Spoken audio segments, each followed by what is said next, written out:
नमस्कार। शिक्षा की बात हर शनिवार के इस नए अंक में मैं आप सभी का स्वागत करता हूं।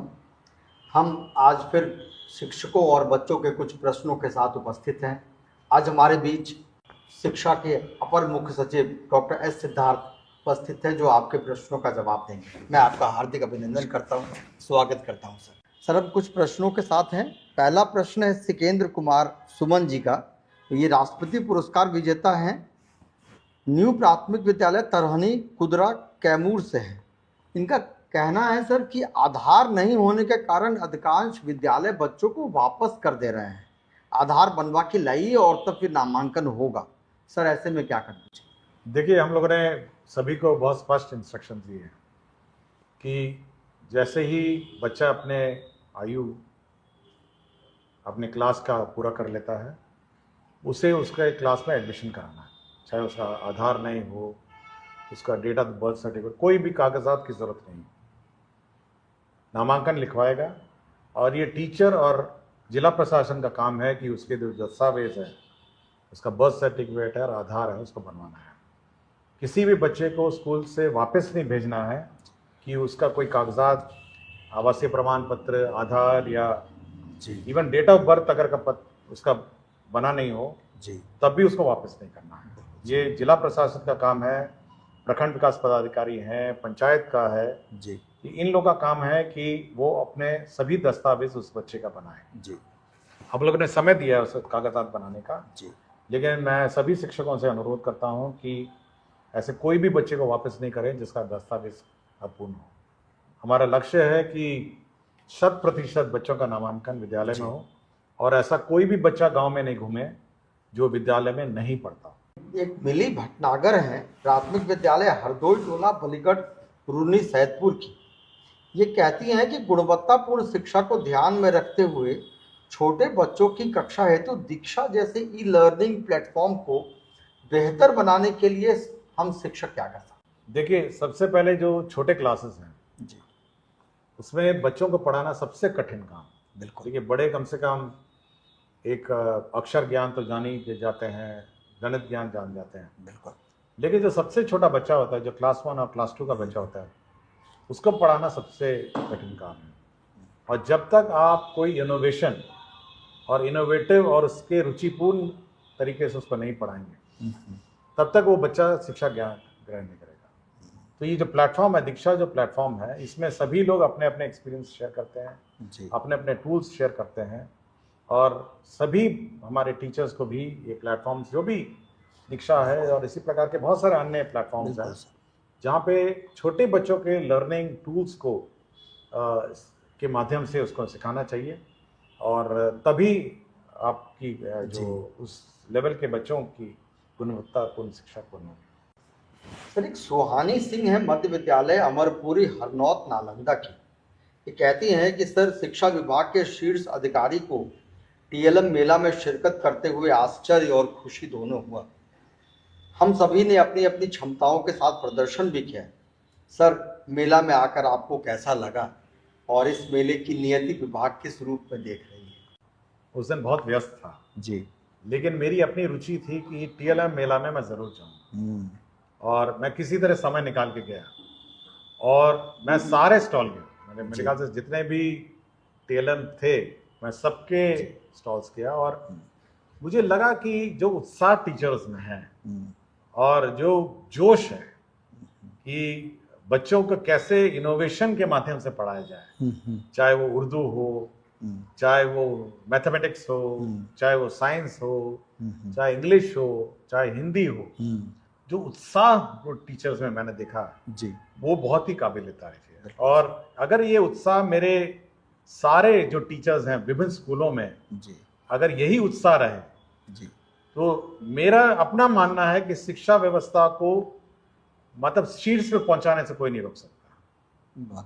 और मैं बार बार कह रहा हूं, मैं एससीईआरटी को भी मैंने कहा कि भाई जो इन्होंने टीएलएम क्रिएट किए जी, उसको आप डॉक्यूमेंट करिए, उनके वीडियोस बनाएं और इसका प्रचार प्रसार सभी स्कूल्स में करें ताकि सभी स्कूल के जो टीचर हैं वो इसका उपयोग करें। बिल्कुल।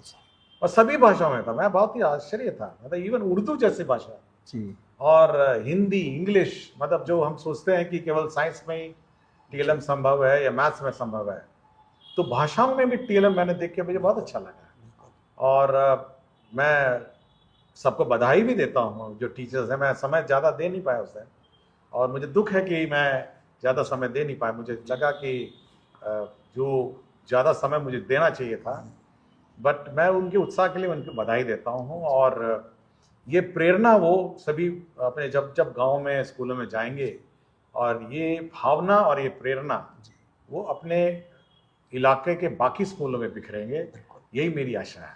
बिल्कुल सर। सर आप बहुत खुश भी थी, जो शिक्षक बता रहे थे कि उनके नहीं, मैं लिए बहुत खुश था, मैं बहुत खुश था। जी। और मुझे जोश देख के मैंने पहली बार मैं बिहार दिवस में भी मैंने जोश देखा, बिल्कुल। लेकिन ये तो केवल टीएलएम का जोश था। तो इस जोश को बरकरार रखें हमारे टीचर्स, और शिक्षा में, बाकी शिक्षाओं में भी ये जोश बढ़े, यही मेरी आशा है सभी उस दिन के टीएलएम के जो टीचर्स हैं। एक ऋतुराज जायसवाल है, उत्क्रमित मध्य विद्यालय मोहनपुर समस्तीपुर के। इनका कहना है कि सर, गुणवत्तापूर्ण शिक्षा और जीवन मूल्यों पर आपका फोकस रहता है।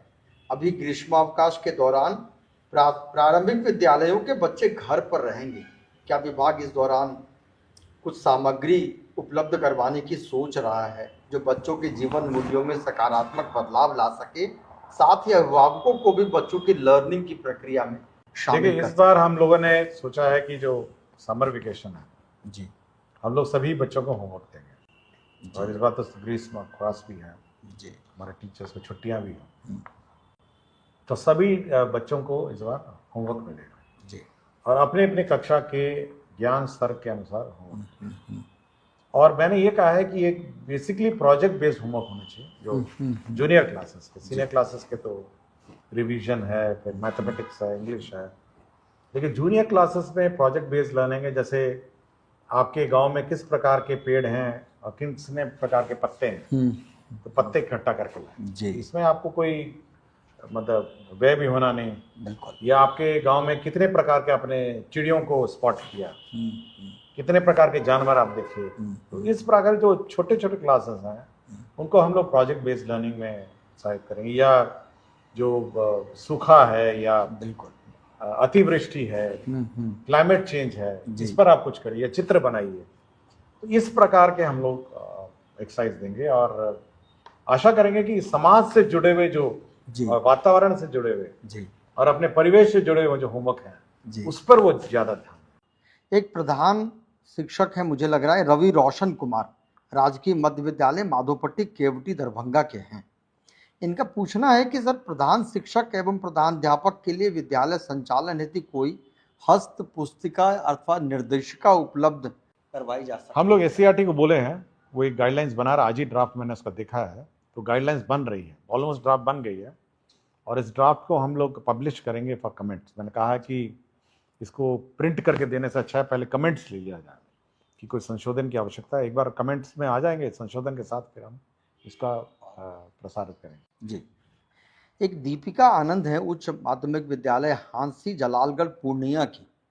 ये कहती हैं कि आज के परिवेश में नैतिक शिक्षा को पाठ्यक्रम में शामिल करना अत्यंत आवश्यक है, क्योंकि शील, विनय, आदर्श, श्रेष्ठता तार बिना झंकार नहीं है। शिक्षा क्या स्वर साध सकेगी यदि नैतिक आधार नहीं है? और बिहार के सरकारी विद्यालयों के पाठ्यक्रम में नैतिक शिक्षा को शामिल नहीं किया गया है, इस पर अपना मत। देखिए, ये सोशल साइंसेस का पार्ट है और मैंने कोशिश की है कि कुछ नैतिक शिक्षा मैंने कवर्स में भी लगाए हैं जी, मतलब किताब के पीछे वाले कवर, अंदर वाले कवर, उसमें भी मैंने लगाए हैं जी। और मेरा अपना मानना है कि शिक्षा में नैतिक शिक्षा सबसे महत्वपूर्ण, मतलब कोई मनुष्य जी बिना नैतिकता के अन्य कोई शिक्षा का ग्रहण करता है तो बेकार है। सबसे महत्वपूर्ण है नैतिक शिक्षा, उसके बाद उस क्रम में बाकी शिक्षाएं आती जी।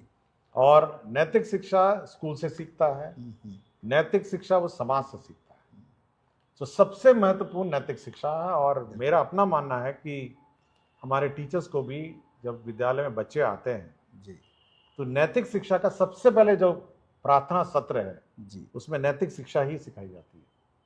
और नैतिक शिक्षा पर ही जोर है। जी तो जो प्रार्थना सत्र है उस पर ये जोर डालना चाहिए, जी और सभी शिक्षक भी नैतिक शिक्षा।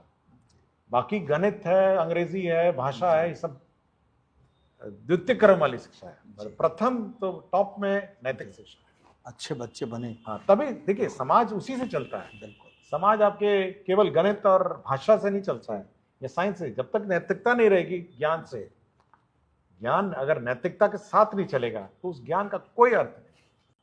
बहुत बहुत बहुत लाभप्रद है सर। कि अंजू कुमारी हैं गोनवा पोआरी उच्च विद्यालय से, ये कह रही हैं कि शिक्षा के क्षेत्र में बिहार में महिलाएं काफ़ी अच्छा कर रही हैं।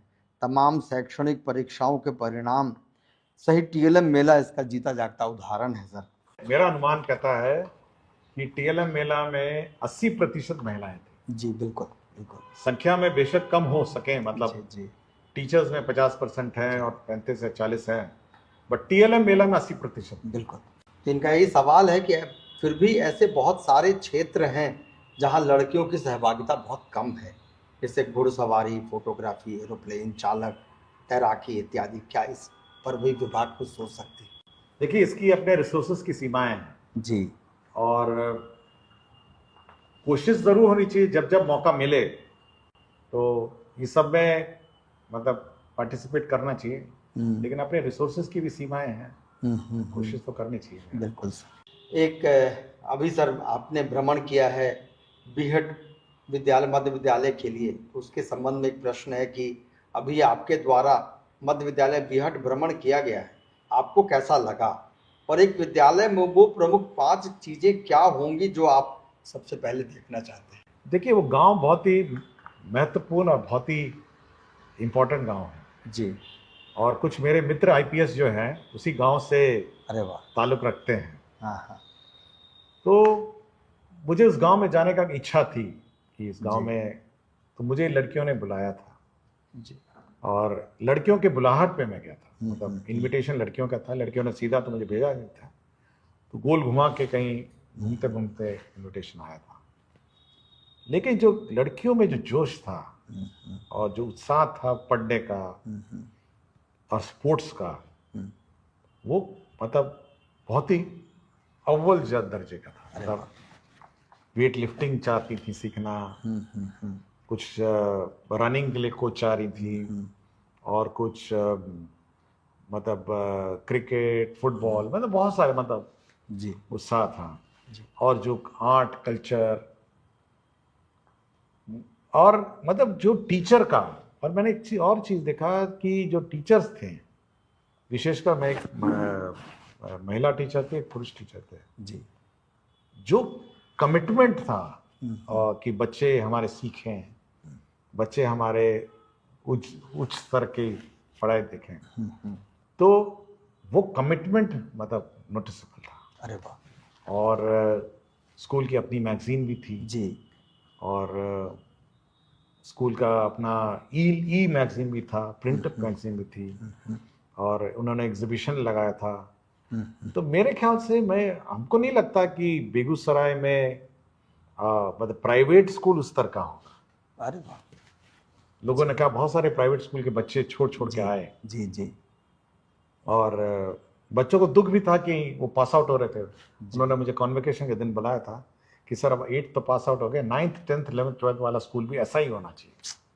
तो मैंने डीओ को कहा है कि स्तर में गिरावट नहीं होनी चाहिए, मतलब हमको ये मेंटेन करना चाहिए और हमको निराश उन बच्चों को नहीं करना चाहिए कि 9th and 10th 11th 12th इससे कोई कम हो।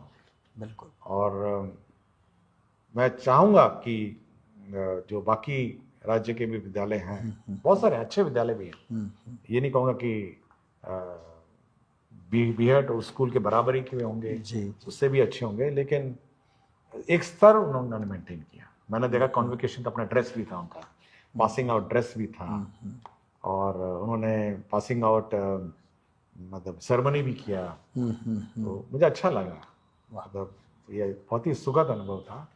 और लौट के मैंने अपने मित्रों से मैंने शेयर भी किया कि उस गांव के थे कि भाई मैं आपके गांव गया था। अच्छा लगा जी। एक हरिदास शर्मा है, प्रधानाध्यापक हैं मध्य विद्यालय डरहक कैमूर के। इनका कहना है कि विद्यालयों को बहुत सारे संसाधन सामुदायिक सहभागिता से प्राप्त करवाए जा सकते हैं। साथ ही सामुदायिक सहभागिता से शिक्षा व्यापक, सहज और टिकाऊ होती है। क्या विभाग प्रभावी सामुदायिक सहभागिता प्राप्त करने हेतु विद्यालय को एक मार्गदर्शन उपलब्ध कराने का देखिए, मैंने देखा है, मैं बहुत सारे स्कूल्स देखा, मैं जी। बीआरटी की बात कर रहा था, मैं जगह गया तो एनटीपीसी ने टेबल्स दिए थे, बेंच डेस्क दिए थे, और बहुत सारे स्कूल्स जाता हूँ तो इंफ्रास्ट्रक्चर जी स्टेट बैंक ऑफ इंडिया देता है, कुछ बैंक्स भी देते हैं। ये सुझाव ठीक है कि एक फॉर्मल सिस्टम होना चाहिए। लोग ज़मीन देते हैं, मतलब वो भी ज़मीन भी सामाजिक सहभागिता से ही मिलती है, तो हमको कोई परहेज नहीं है, मतलब अगर पब्लिक कंट्रीब्यूट करे इंफ्रास्ट्रक्चर में, लेकिन एक प्लान्ड वे में हो। ऐसा ना हो कि कहीं कुछ और बना दिया और कुछ ऐसे कर दिया कि हमको बाकी प्लान डेवलपमेंट में बाधा ना हो। बिल्कुल। तो एक बार हम प्लान एक गाइडलाइन निकालेंगे इसका जी कि आपको अगर कंट्रीब्यूट करने हैं अपने स्कूल्स में जी, तो किस प्रकार आप करेंगे। बड़ा यूजफुल होगा सर। एक चांदनी समीर हैं, मध्य विद्यालय दाऊद नगर मुजफ्फरपुर की। इनका कहना है कि वर्तमान परिवेश में शिक्षा का क्षेत्र अत्यंत विस्तृत हो गया है, किंतु कक्ष की कक्षा में आज भी केवल किताबी ज्ञान या इंस्ट्रूमेंटल लर्निंग पर बेस्ड है। हमने टीएलएम मेला में भी देखा कि नैतिक मूल्यों संबंधित प्रदर्श सिर्फ मेरे द्वारा बनाए गए हैं, जबकि एनईपी में उल्लिखित है कि शिक्षा का असल उद्देश्य एक सभ्य नागरिक बनाना है जो समाज के लिए उपयोगी एवं कल्याणकारी हो। तो क्या करिकुलम में एक नैतिक कक्षा का आयोजन किया जा सकता है तथा शिक्षा विभाग में ऐसे कौन से कदम? देखिए, जो पहला सत्र है स्कूल का, जी प्रार्थना सत्र है, वो नैतिक मूल्य ही का सत्र है, और उस सत्र में आपको नैतिक मूल्य सिखाना है, मतलब बच्चों को नैतिक मूल्य सिखाना है। तो सत्र तो है, और किस स्तर तक आप सिखाते हैं ये महत्व रखता है कि आप कैसे सिखाते हैं, बट पहला सत्र वो नैतिक मूल्य का सही सत्र है। तो हमारा फोकस जरूर है नैतिक मूल्य किसी पाठ को। एक सिकेंद्र कुमार सुमन है, राष्ट्रपति पुरस्कार विजेता हैं, न्यू प्राथमिक विद्यालय तरहानी कुदरा कैमूर के। आदरणीय एसीएस महोदय, आज के समय में कंप्यूटर शिक्षा अनिवार्य होती जा रही है। वर्तमान में कंप्यूटर शिक्षण की सुविधा केवल मध्य विद्यालय या ऊपर की कक्षाओं में उपलब्ध है। प्राथमिक स्तर के वर्ग 3 से ऊपर के बच्चों के लिए कंप्यूटर शिक्षण, देखिए अभी हम क्लास 6 से शुरू करेंगे। क्लास 6 ऑनवर्ड्स हम लोग कंप्यूटर शिक्षा शुरू कर रहे हैं कि कम से कम 6, 7, 8 जी, और 8 के बाद रेगुलर लैब्स हैं जी, 9, 10, 11, 12 है, बट 6, 7, 8 में उसी क्लास में हम लोग कर रहे हैं जी। अभी 1 से 5 का मैं अभी हम लोग अभी रिसोर्स में जी इश्यूज में हैं, बट 6 से हम लोग कंपल्सरी कर रहे हैं जी। 1 से 5 नहीं कर रहे हैं, लेकिन उम्मीद है कि जी भविष्य में जब भी हमको अलॉटमेंट मिलेगा या रिसोर्सेज परमिट करेंगे, जब हम 6 से कंप्लीट कर सकें, फिर हम 1 से 5 तक। जी जी, बहुत बहुत शुक्रिया सर, आपने सभी प्रश्नों का उत्तर दिया है। बहुत बहुत धन्यवाद आप सभी का।